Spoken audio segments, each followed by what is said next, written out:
जाए अब पलट के देखब ना, सपनों में जरी ठेकब ना। जाए अब पलट के देखब ना, सपनों में जरी ठेकब ना। हमनी के बीच खींच तू नफरत के लकीर गइलू, जहिया वादा से फिर गइलू, तहिए नजरी से गिर गइलू। ओ जहिया वादा से फिर गइलू, तहिए नजरी से गिर गइलू। जब पलट के देखब ना, सपनों में जरी ठेकब ना। कइनी इंतजार हम तू दूसर राह से गुजर गइला, जहिया बात से मुकर गइला, तही छित से उतार गइला, जहिया बात से मुकर गइला, तही छित से उतार गइला।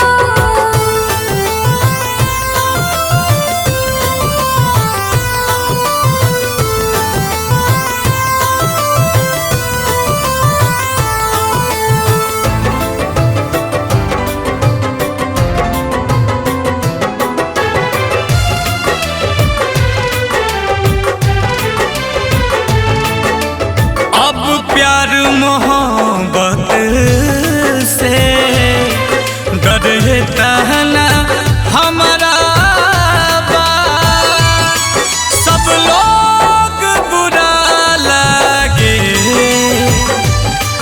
जे नाम के तहरा बा।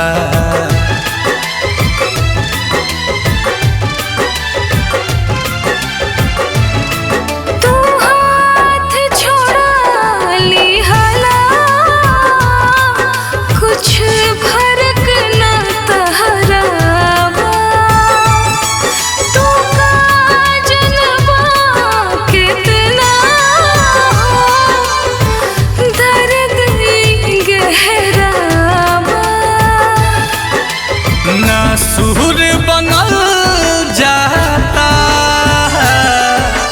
घाव देख के गंभीर गइलू,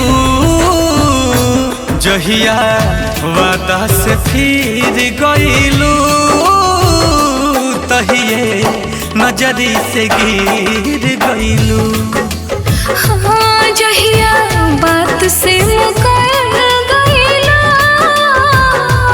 तही चित से उतार गइला।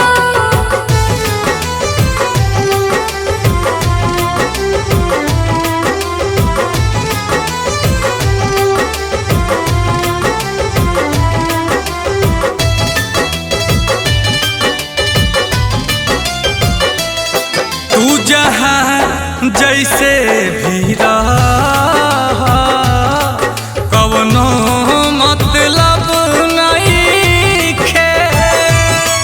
हम महाल ले ले बानी, केहू हमारा ला अब नहीं खे।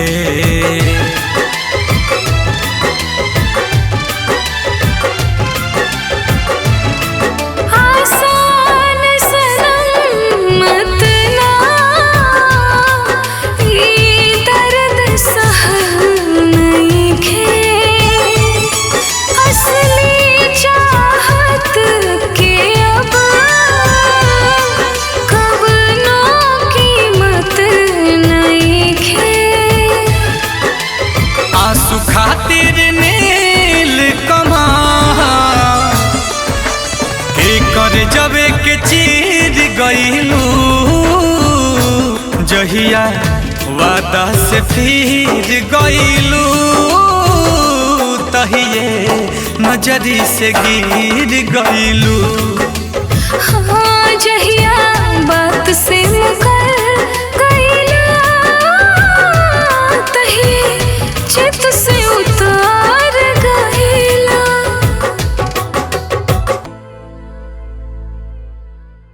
आई जब याद मुहवा फेरबू बलम से, आई जब याद मुहवा फेरबू बलम से, आई जब याद मुहवा फेरबू बलम से, आई जब याद मुहवा फेरबू बलम से।